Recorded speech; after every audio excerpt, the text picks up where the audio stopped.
Thank you, Elder Wood. Brethren and sisters, it's a delight for me to be here with you, and I'm glad, Chaplain Boone, to have gotten here to hear at least the last several minutes of your marvelous reminiscences and counsel about the chaplaincy and about the great service that you render. I'm honored by the invitation to address you at this 50th anniversary of the Chaplain Seminar. I have been asked to address reflections on the Vietnam War 50 years later. On Veterans Day, November 11th, 2011, the BYU Religion Department raised the curtain on its Saints at War Vietnam project. I was requested to offer a keynote address for the occasion.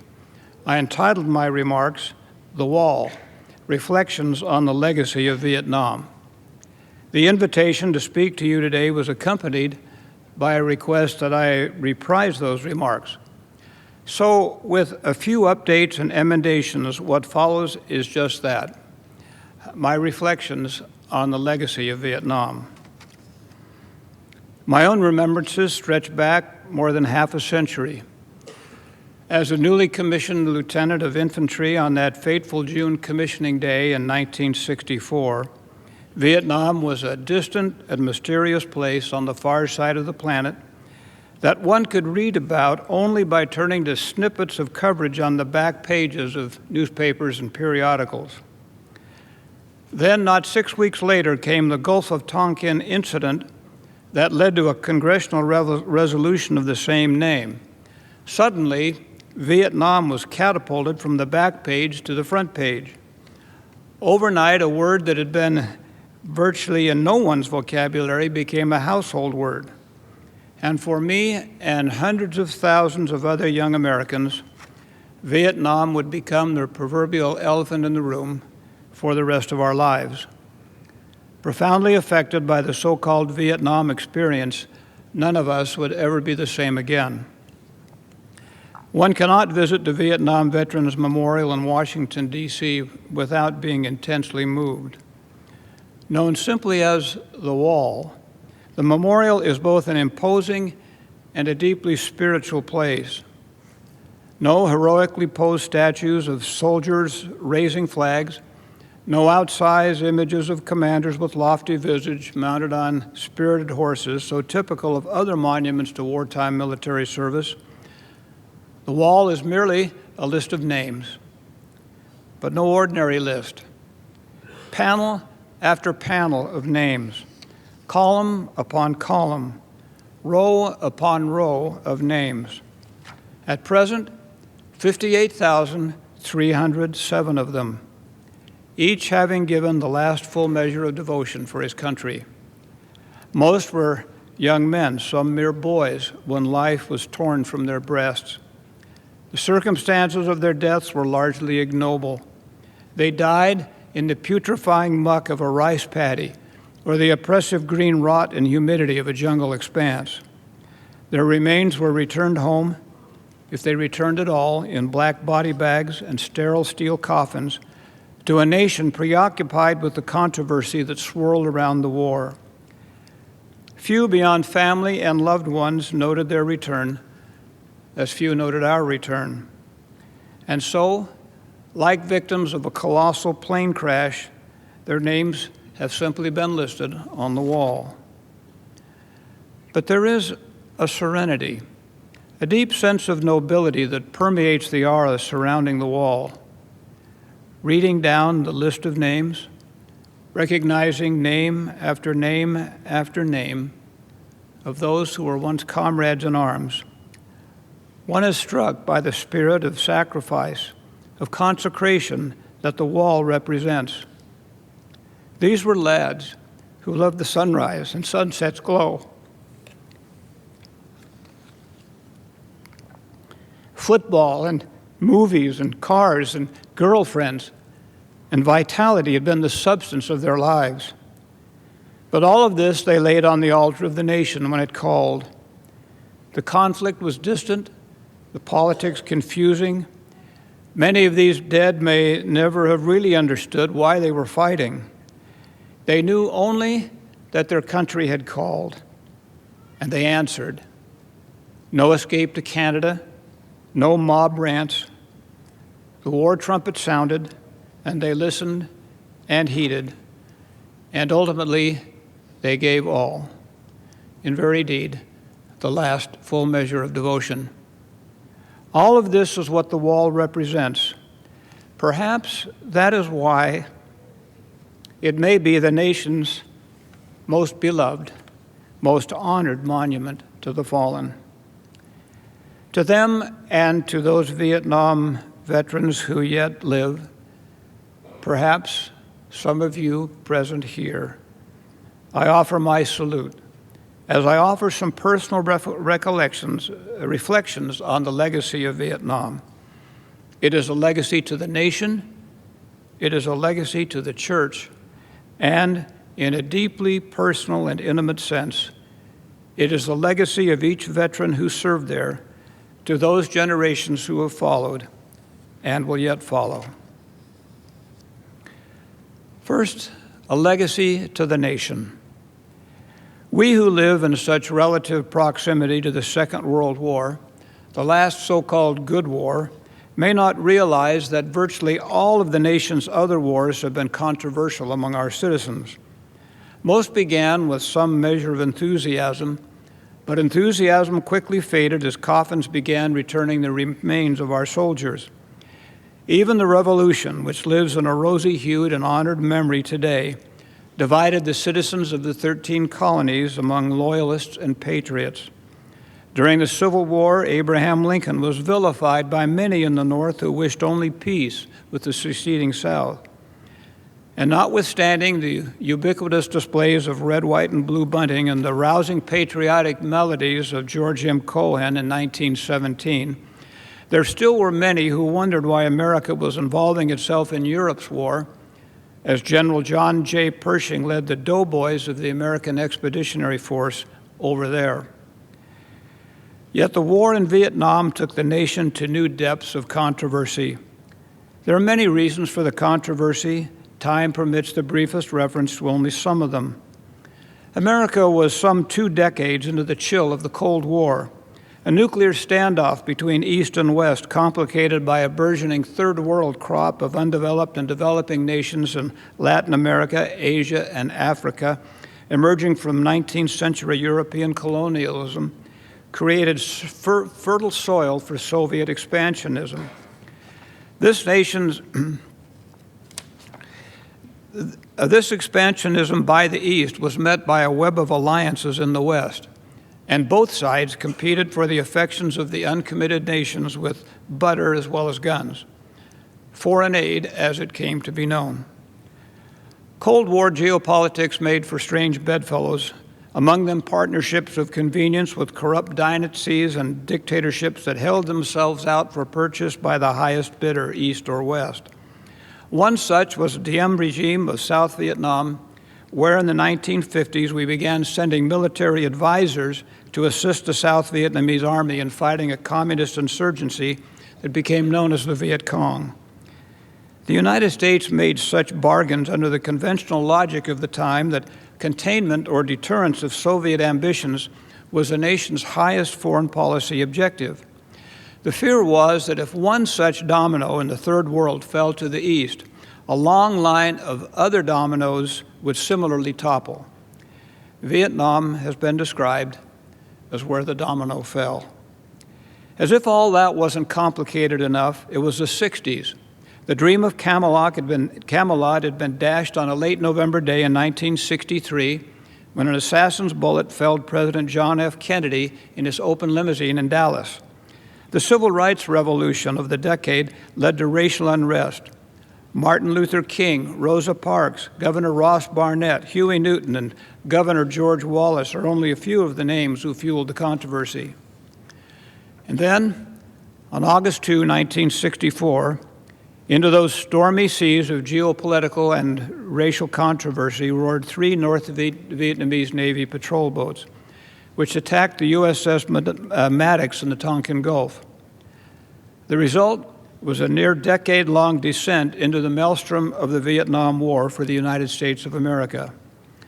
More than 58,000 combat deaths and a geometric multiple of that number in combat casualties later, we withdrew from Vietnam, only to watch haplessly as the anemic forces of the corrupt South Vietnamese regime succumbed to the army of communist North Vietnam. And what for? Was our nation's involvement in Vietnam worth the time, treasure, tears, and most of all, tragedy in the individual lives that it cost? The overwhelming verdict of contemporary historians and political scientists has been in the negative.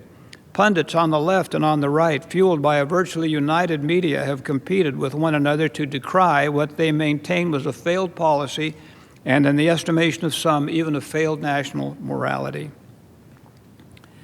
Largely forgotten in all this hue and cry has been the soldier, the veteran, who has borne the burden of the battle and who now in body, mind, and even soul bears the scars. His country called, he answered, he fought, he suffered, and in many cases, he suffers still. Was it really all for naught? The panoramic sweep of history tends to suffer from a certain myopia when viewed at too close a range. This is especially true when immediate events are immersed in controversy. Often only the passage of time allows a clear picture. Could that eventually turn out to be true of Vietnam as well?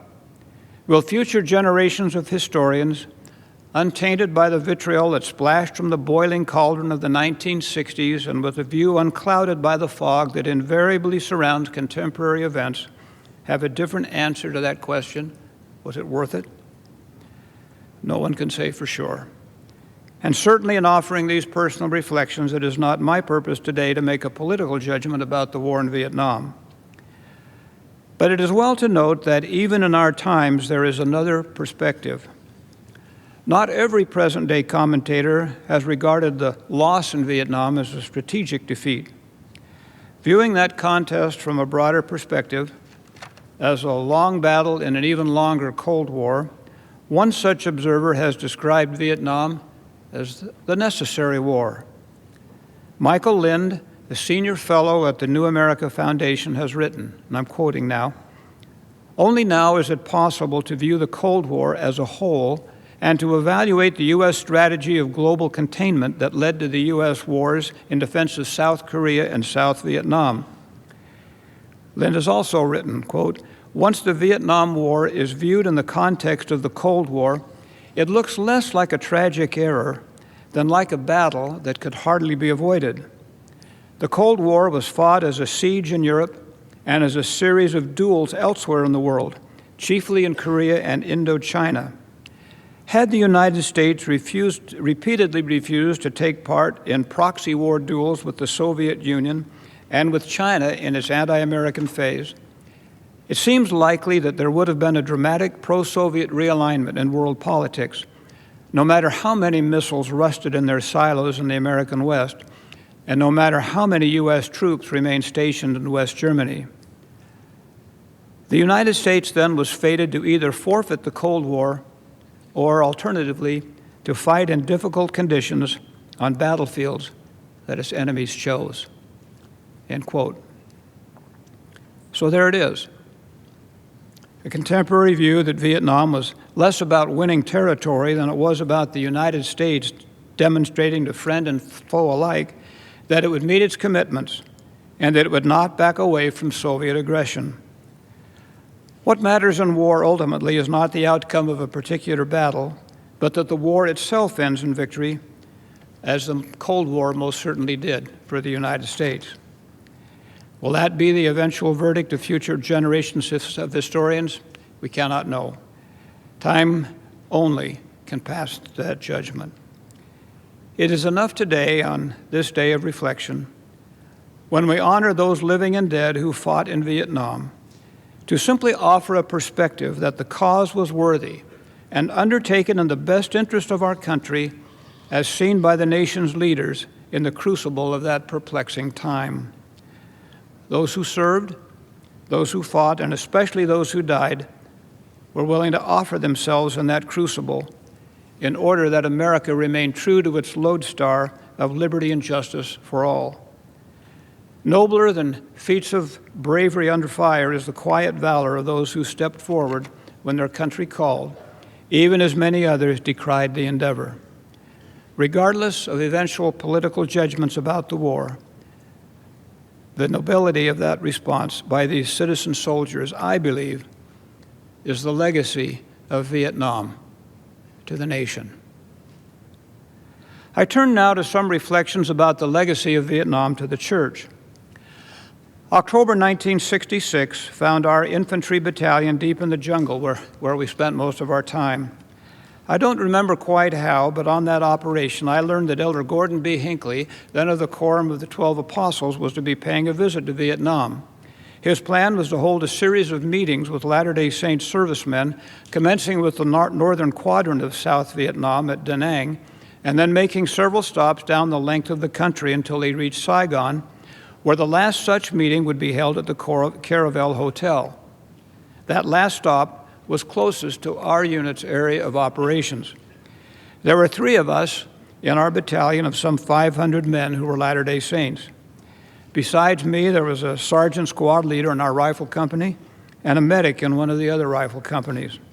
Since I was lieutenant and senior in rank, I went to the battalion commander to see whether the 3 of us could be excused from combat duty for 24 hours so that we could attend this special meeting. To my delight and surprise, he agreed. So the 3 of us caught a hop on an ammunition resupply helicopter back to our base camp, where we cleaned up and put on fresh uniforms.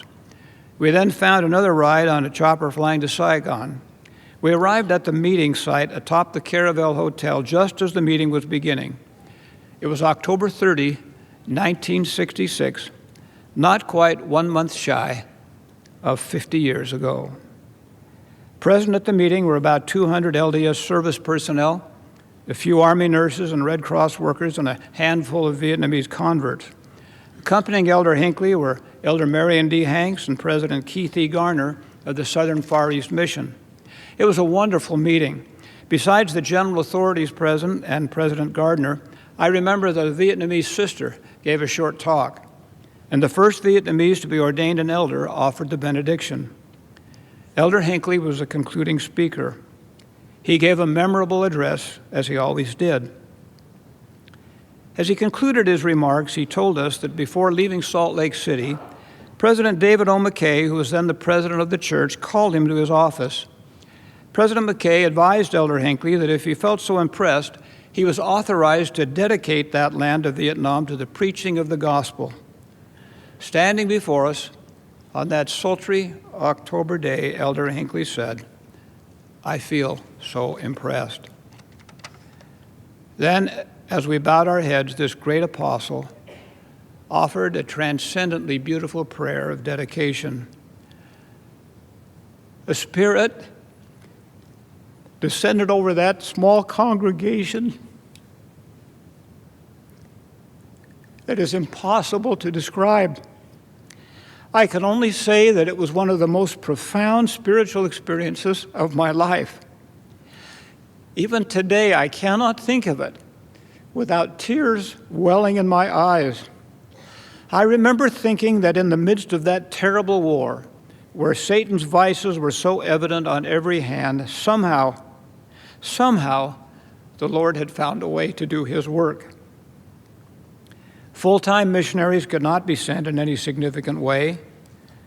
Combat circumstances prevented an organized proclamation of the gospel across the land.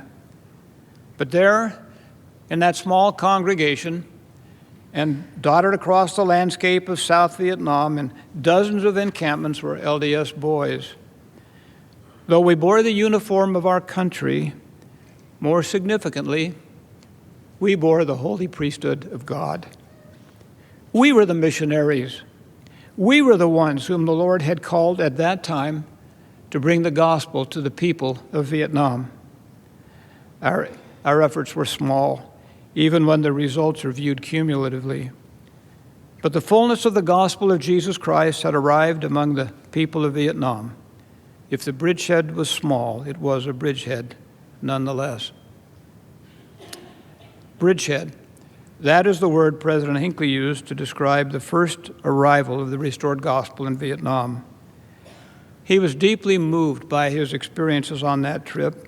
Indeed, I can tell you from personal conversation with him decades later when he was president of the church that even then, those experiences brought a tear to his eye and huskiness to his voice as he reminisced of them. As Chaplain Boone has already reminded us here this afternoon, he first spoke from the pulpit of the tabernacle about them a year and a half after his first visit to Vietnam. He entitled his address, as the chaplain said, "A Silver Thread in the Dark Tapestry of War." Though these have already been read to us by the chaplain, I quote them briefly from these moving remarks that deserve a full reading. Quoting, "Notwithstanding the evil and tragedy of the war, I see a silver thread shining through the dark and bloody tapestry of conflict. I see the finger of the Lord plucking some good from the evil designs of the adversary. I see coming out of this conflict, as I have witnessed in other conflicts in Asia, an enlargement of the Lord's program. I make no defense of the war from this pulpit. There is no simple answer. The problems are complex, almost beyond comprehension.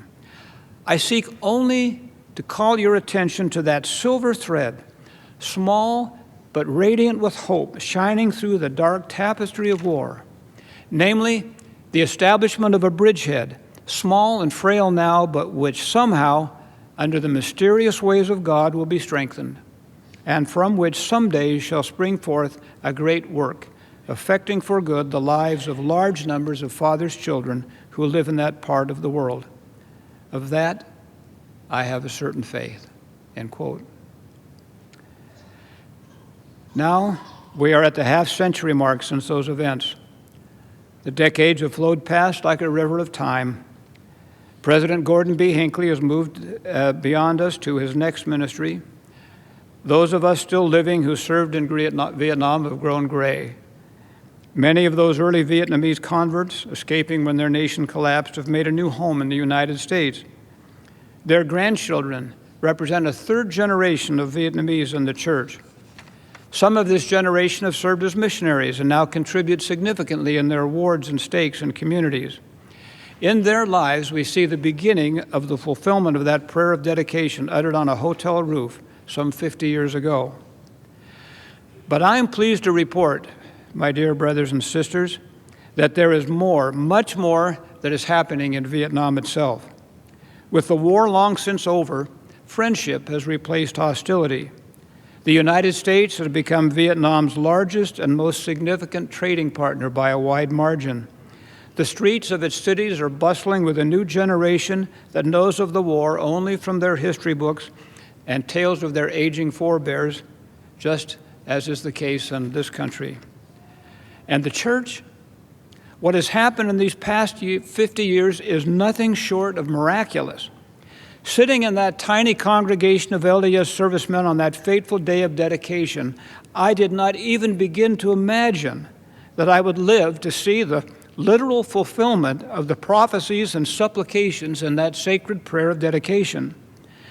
I am happy to tell you that the church enjoys warm and cordial relations with the government of Vietnam. Last May 31st in Hanoi, 2 members of the Quorum of the 12 Apostles, Elder Quentin L. Cook and Elder Gary E. Stevenson, joined by Elder Garrett W. Gong of the Presidency of the 70, met with a delegation of more than 30 representatives of the government of Vietnam in a ceremony arranged by the government, wherein the church was granted official legal recognition. Large, dynamic, and growing congregations of Latter-day Saints can be found in Hanoi and Ho Chi Minh City, which I'll always know of as Saigon. Many of our members from both branches were present at this ceremony. And missionaries? The Vietnam Hanoi mission was organized just 2 months earlier, in March of this year. Missionaries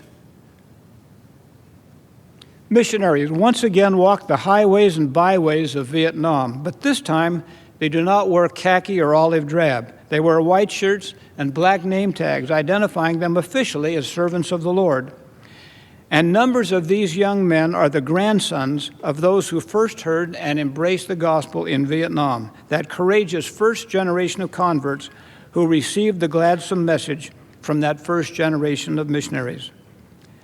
In due course, in those missionary ranks will be numbered the posterity of that first generation of missionaries who came clothed in the military uniform of our country. That, my dear friends, I submit, is the legacy of Vietnam to the church. I come now to what is perhaps the most difficult and challenging part of the message I wish to deliver. I speak of the personal legacy that each who has served in Vietnam has drawn from the experience and offers to those who will follow. I say difficult and challenging because for each of us who fought or otherwise served there, that legacy is intensely intimate and personal. Like you in the chaplaincy, over the years, I have encountered many of our brethren who are Vietnam vets. I have counseled and shared experiences with some. My heart aches for those who are yet haunted by the ghosts that screech and yowl from the dark and cobwebbed corners of memory. To this day, I am moved by the image of an aging veteran in faded fatigue jacket, hair and beard stringy and unkempt, weeping upon the ground before a pathetic bundle of wilting flowers placed at the base of the wall. Like all wars, but particularly obvious with this one, the conflict has left in its wake the detritus, the human flotsam and jetsam of broken bodies and broken souls. For others, the legacy of Vietnam is represented by a handsome, youthful face smiling back from a dusty photograph, or fading with the memories and the mental snapshots lining the corridors of memory. It is the image of a husband, a son, a father never met, who went, who served, but who did not return. Yes, the times and seasons have rolled on as they inevitably must, but for those who have lost a beloved son or brother or the husband of her youth, time will be ever frozen on that fateful day of the last parting. It is not my purpose today to dwell on such sorrows, but I acknowledge them and pay reverent tribute to them before sharing some personal reflections of my own. My course, though difficult, has been different. In speaking of it, it is my sincerest wish not to be other than profoundly respectful of the experiences, memories, and legacies of each and all who have likewise served. President James E. Faust was a beloved friend and mentor. On one occasion, he asked me what I thought of my experiences in Vietnam. After some reflection, I responded that I would not repeat them, but that I would not trade them either. As Elder Wood mentioned, I served twice in Vietnam, once as an infantry platoon leader and once as an advisor to the Army of the Republic of Vietnam. I first arrived in country in early 1966 with the 1st Battalion, 5th Infantry, the 25th Infantry Division. Trained as an Army Ranger, I was platoon leader of the 1st Platoon, Charlie Company. Departures had been difficult. We had been stationed at Schofield Barracks, Hawaii, where I'm sure some of you have been or maybe are stationed. Pat, my bride of 2 years, and I lived in near idyllic circumstances in a small bungalow on the North Shore, literally, of Oahu. The flight that was to carry me to the war zone was scheduled to depart at the unearthly hour of 2 a.m. from Hickam Air Force Base near Pearl Harbor. Not wanting her to be traveling home alone from the air base at that hour, particularly under such circumstances, I had arranged for a military friend in our ward to drive me. He was to pick me up at 11 p.m. All that long evening, Pat and I just sat on the sofa in our little home, listening as the surf rhythmically washed upon the sand and receded. Our feelings were so profound that we could not speak. Finally, the dreaded hour arrived. I donned my uniform, closed my duffel bag, and took her in my arms one last time before stepping through the door, closing it behind me. One of my most vivid reflections is that door that now separated us. I wondered if I had just seen her for the last time. it was truly night. But then something wondrous happened. As my friend and I drove through the darkness, the memory of our ceiling in the Los Angeles temple was ignited. I saw her across the altar of the temple. Our hands joined as our souls also became one, forever. In that brilliant flash of inspired memory, the blackness was driven away. In that moment, I knew that no matter what happened, no one could take my Pat from me. That feeling of belonging to one another remains with me to this very day. In my experience, the life of the combat soldier can best be described as miserable anxiety. Heat, humidity, insects, snakes, snipers, punji pits, booby traps, the ever-present threat of ambush, mortar and rocket attacks, all these and more are the common circumstances of a war in the jungle. I endured them all. Death stalked every jungle clearing, every tree line, every stand of bamboo, every bend in a jungle trail. In my mind's eye, I still see the lifeless bodies of friend and foe. I hear the screams of the wounded. I see terrible, life-altering wounds, impossible to describe, blood everywhere. The Civil War general William T. Sherman once said that war is hell. He knew what he was talking about. But for me, in the midst of that hell, I found a glimpse of heaven. I found it in the Book of Mormon. For the first time, I became acquainted, really acquainted, with Mormon and Moroni. Before my military service, I had been a missionary. I had read the Book of Mormon, including the so-called war chapters in Alma and Mormon, multiple times. But now, I experienced them. I came to know Captain Moroni and Mormon, and his son, also named Moroni. As Mormon described combat as dreadful and the work of death, I knew exactly what he meant. Even more important, under the circumstances, I knew that they knew what I was experiencing.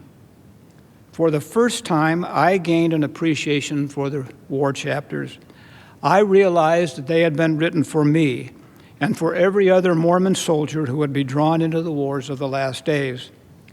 I learned from these great soldier prophets that one could be a combat soldier and still be free from the blood and stains of war. I drew great reassurance for the welfare of my own soul from these magnificent passages, among others. Quote, "And Moroni was a strong and mighty man. He was a man of a perfect understanding, yea, a man that did not delight in bloodshed, a man whose soul did joy in the liberty and freedom of his country and his brethren from bondage and slavery.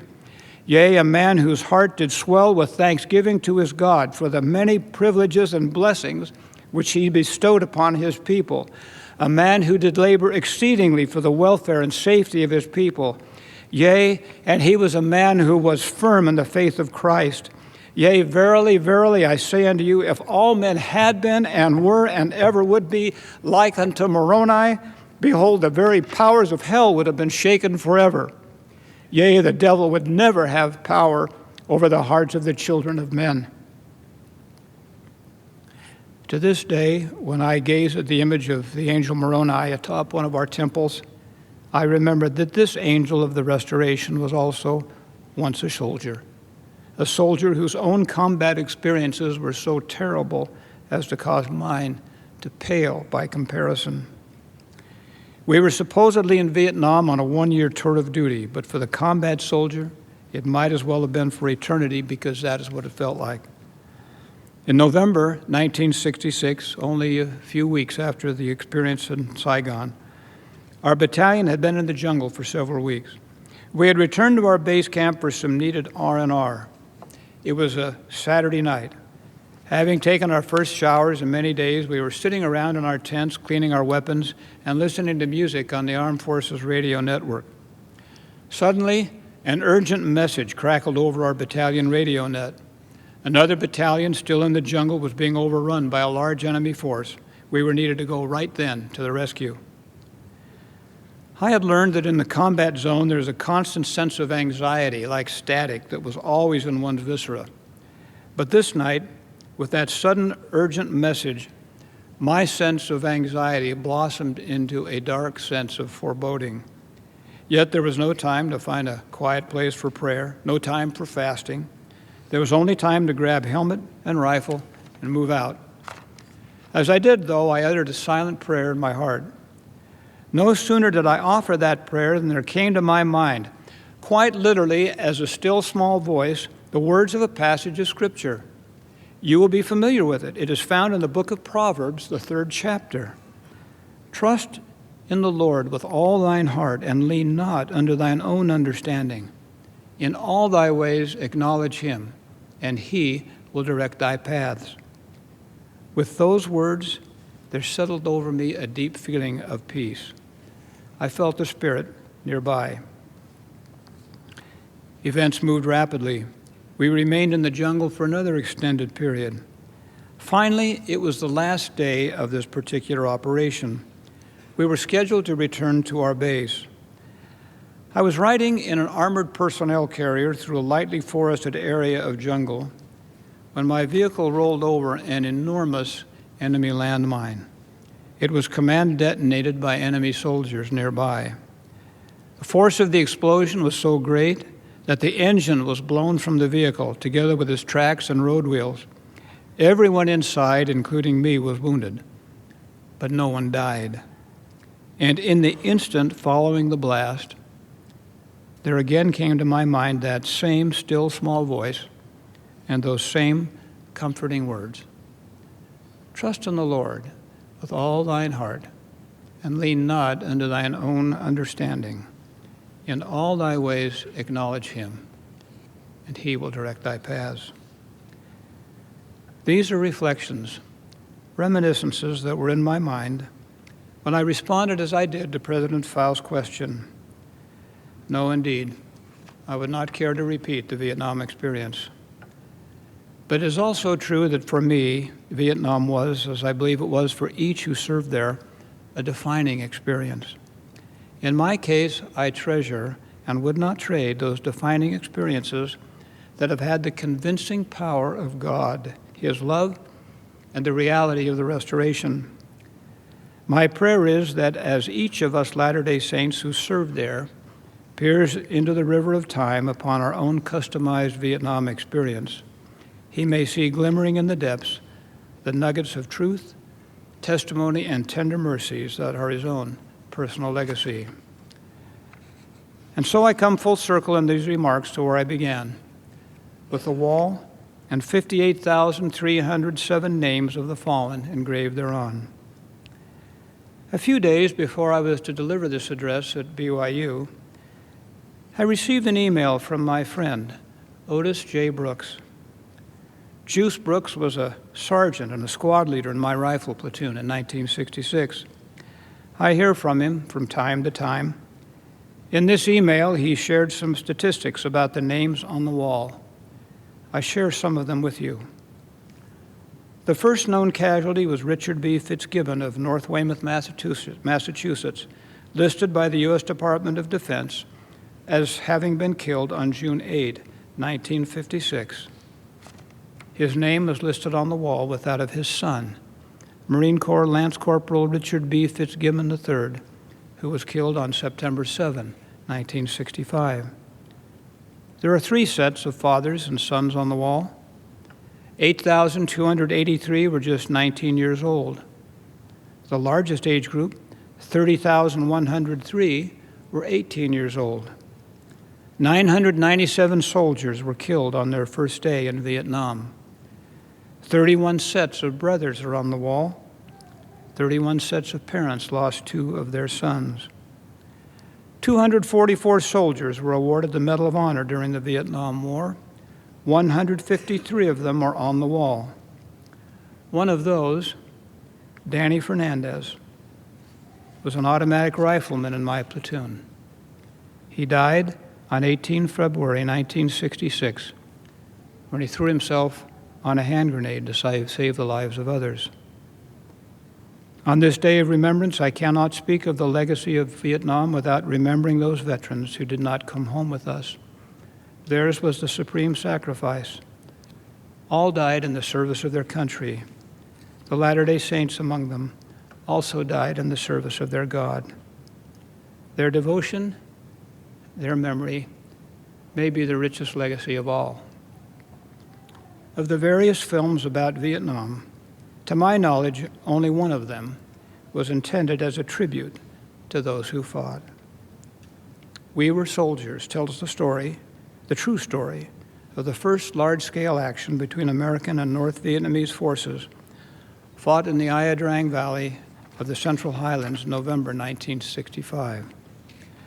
Nick Glennie Smith, with lyrics by Randall Wallace, composed a moving anthem included now in the soundtrack of that film in tribute to the veterans of Vietnam, especially those whose names are on the wall. He entitled it appropriately, "The Mansions of the Lord." I close with those lyrics. To fallen soldiers, let us sing. Where no rockets fly, nor bullets wing, our broken brothers let us bring to the mansions of the Lord. No more bleeding, no more fight, no prayers pleading through the night, just divine embrace, eternal light in the mansions of the Lord. Where no mothers cry and no children weep, we will stand and guard though the angels sleep. Through the angels safely keep the mansions of the Lord. In the sacred name of Jesus Christ, amen.